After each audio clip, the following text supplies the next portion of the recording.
కేసీఆర్ గారు అంటే తెలంగాణ రాష్ట్ర ప్రజలకు గుండెలలో పెట్టుకొని చూసినప్పుడు చాలా అభిమానం ఉన్నది. తెలంగాణ రాష్ట్ర ప్రజలకే కాదు, ఆంధ్రాకి వెళ్ళి చూసినా కేసీఆర్ గారికి విపరీతమైనటువంటి అభిమానులు ఉన్నారు. కర్ణాటక వెళ్ళినా, ఏ రాష్ట్రంకి వెళ్ళినా కూడా కేసీఆర్ గారికి విపరీతమైన అభిమానులు ఉన్నప్పుడు తెలంగాణ రాష్ట్రాన్ని తన ప్రాణాన్ని లెక్క చేయకుండా తీసుకొచ్చినటువంటి గొప్ప వ్యక్తి, ఎవరి నుంచి కానటువంటి తను సాధించినటువంటి గొప్ప వ్యక్తి, జీవితాంతం తనకు తెలంగాణ రాష్ట్ర ప్రజలు రుణపడి ఉంటారు. వారి మీద ఉన్న అభిమానంతో ఈరోజు ఇక్కడ జరుగుతున్న సభ నిదర్శనం. ఎలా ప్రజలు రుణం తీర్చుకుంటారంటే ఈ సభకు వచ్చి కేసీఆర్ గారిని మీరు ఏ విధంగా మీరు వెనక్కి తగ్గొద్దు, మళ్ళీ మనదే ప్రభుత్వం వస్తుంది, అధికారంలో మూడోసారి మీరు ముఖ్యమంత్రి అవుతారని చెప్పేసి ప్రజలు ఈరోజు నిస్వార్థంగా తెలియజెప్తున్నారండి. ప్రత్యేకంగా 100 కోట్లు ఖర్చు పెట్టి సభ నిర్వహిస్తున్నాము. ఇప్పటికే ఉద్యమ పార్టీలో స్టార్టింగ్లో ₹1 కూడా లేని ఈ పార్టీకి ఇన్ని డబ్బులు ఎక్కడి నుంచి వచ్చాయి? మరి చాలా తప్పు అండి.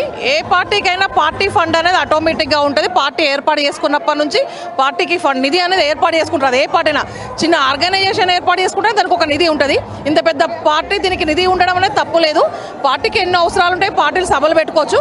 అట్లా అని చెప్పేసి 100 కోట్లు ఖర్చు పెట్టి సభను పెడుతున్నారు, చాలా తప్పు. ఒక సభ పెడుతున్నారంటే దానికి సంబంధించినటువంటి హంగులు, ఈ సభ ఏర్పాట్లు, ఈ టెంట్లు, వాటర్ ఫెసిలిటీ, లైట్స్ ఇవన్నీ తప్పనిసరిగా పెడతారు. ఇంతకు మించి తప్ప ఇతర ఖర్చులు ఏం పెట్టేది ఉండదు. ప్రజలు ఎవరైనా సరే ఈరోజు చూసుకుంటే మిరప తోటలు, పత్తి కూల చూసుకుంటే మహిళలకు 500-600 వస్తుంది. పురుషులకు ఏ పనికి పోయినా 700-800 వస్తున్నాయి. ఇప్పుడు కూడా ఇలాంటి పరిస్థితుల్లో అన్ని డబ్బులు వదిలిపెట్టుకొని వాళ్ళు వస్తున్నారంటే ఒక్కొక్క మనిషికి దాదాపు ₹1000 ఇవ్వాలి కదా కనీసం తీసుకురావాలంటే. అంటే ఎన్ని వేలు ఖర్చు పెట్టుంటారు, ఎన్ని కోట్లు ఖర్చు పెట్టుంటారు చెప్పండి. ఒక గ్రామానికి సంబంధించి ₹1 కూడా ఆశించకుండా ప్రజలు గ్రామం నుంచి ఒక మహిళలు మీరు ఒక 4-5 రాండి అమ్మ, ఒక ప్రజాప్రతినిధుల స్థాయి ఉన్న వాళ్ళు రాండి, ఎక్కువ మంది వస్తే 8 లక్షల మందిని ఇబ్బంది పడతారంటే కూడా లేదు, మీరు ఎలాంటి బండ్లు వెహికల్స్ మీరు ఏం పెట్టకుండా మాకు మేము మాట్లాడుకొస్తామని చెప్పేసి ఎవరికి వాళ్ళు ఏ గ్రామం నుంచి ఆ గ్రామం వాళ్ళ సొంత ఖర్చులతోటి వెహికల్స్ మాట్లాడుకొని వస్తారు. అది కేసీఆర్ గారి మీద ఉన్నటువంటి అభిమానం తప్ప ఇది 100 కోట్లు ఖర్చు పెట్టి 1000 కోట్లు మార్చులు అనేది శుద్ధ తప్పు. కేవలం ఆర్గనైజేషన్ మాత్రమే ఖర్చులేనివి. ఈ సభా ప్రాంగణంలో 35 ఎకరాల పొలం మొత్తం పచ్చి పొలం కోసి ఆ రైతుకు నష్టం జరిగిందని చెప్పి కూడా ఒక బాధ ఏర్పడుతుంది. మొత్తం రైతులు స్వచ్ఛందంగా ఈ భూములు ఇచ్చారా? తప్పండి, ఈ మాట తప్పు. ఎందుకంటే ఈ సభ ఏర్పాట్లు దాదాపు నెల రోజుల పైనుంచి జరుగుతున్నాయి.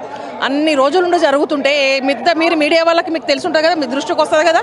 35 ఎకరాల పొలం కోసి రైతులను నష్టం చేసేటువంటి వ్యక్తి కేసీఆర్ గారు కాదు. కేసీఆర్ రైతుల పక్షపాతి. రైతులకు ఎలా న్యాయం చేయాలని చూస్తారు తప్ప ఒక రైతు నోటికాడ నుంచి 35 ఎకరాల పొలం కోసేటువంటి వ్యక్తి కాదు. అది ఖచ్చితంగా తప్పు. ఈ కాంగ్రెస్ వాళ్ళు పుట్టించినటువంటిది ఎట్లా ఈ సభను ఫెయిల్ చేయాలి, ఎట్లా ప్రజల దగ్గరికి నెగిటివ్గా తీసుకుపోవాలని ఆలోచన తప్ప అది 100% తప్పు. కేసీఆర్ 16 నెలల తర్వాత బయటకు వచ్చి బహిరంగ సభ ద్వారా ప్రజల ముందుకు వస్తున్నారు. ఎట్లా ఉండబోతుంది, ఏం చెప్పబోతున్నారు కేసీఆర్ ప్రజలు? సింహం సింగిల్గానే వస్తుంది, సందర్భాన్ని బట్టి వస్తుంది. ఎప్పుడు రావాలని అప్పుడే వస్తుంది. సరైన సమయాన్ని రేవంత్ పరిపాలన 16 నెలల్లో ఏం చేస్తాడో చూసి ప్రజల దగ్గరకు రావాలని చెప్పేసి వారు వ్యవసాయ క్షేత్రంలో కూర్చొని అన్ని ఆలోచిస్తున్నారు. ఆలోచించి సరైన సమయంలో ప్రజల దగ్గరకు వస్తున్నారు. అంత మాత్రాన రాష్ట్రం వెళ్ళిపోలేదు, దేశం వెళ్ళిపోలేదు. కేసీఆర్ గారు తన సొంత నియోజకవర్గంలో, సొంత గ్రామంలో, తన సొంత వ్యవసాయ క్షేత్రంలోనే ఉన్నాడు. ఎప్పటికీ ప్రజలకు అందుబాటులో ఉన్నారు.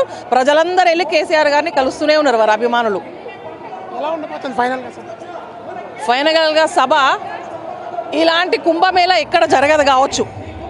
మొన్న జరిగినటువంటి కుంభమేళ ఎలా ఉందో దాన్ని తలపించే విధంగా ఉంది. గులాబీ కుంభమేళలాగా అనిపిస్తుంది. ఈ 2-3 రోజులలో ఓట్లు పెట్టినా కూడా ఈజీగా కేసీఆర్ గారు మళ్ళీ ముఖ్యమంత్రి అవుతారు. అంత అద్భుతంగా ఉన్నది.